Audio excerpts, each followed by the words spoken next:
pense souvent que les mythes sont de vieilles histoires étranges.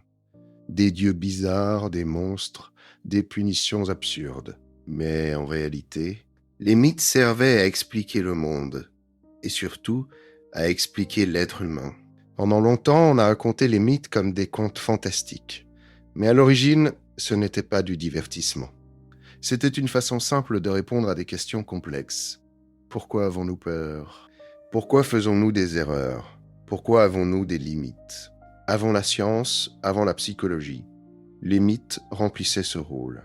Ils expliquaient le monde avec des images simples, des dieux pour représenter des forces, des monstres pour représenter des peurs, des héros pour représenter nos choix. Prenons un exemple simple, Icare. On dit souvent qu'il est mort parce qu'il a volé trop près du soleil. Mais ce mythe ne parle pas de vol, il parle de limites, de l'excès de confiance, de ce qui arrive quand on ignore les avertissements. Ou Sisyphe, condamné à pousser une pierre sans fin.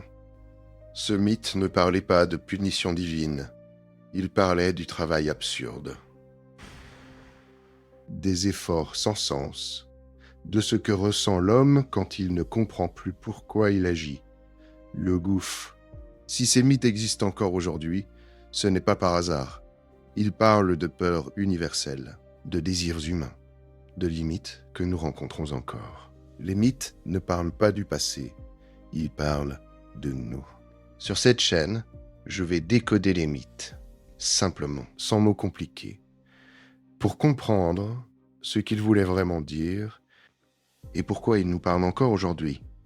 Si tu veux comprendre les mythes autrement, abonne-toi. Le premier mythe décodé arrive très bientôt.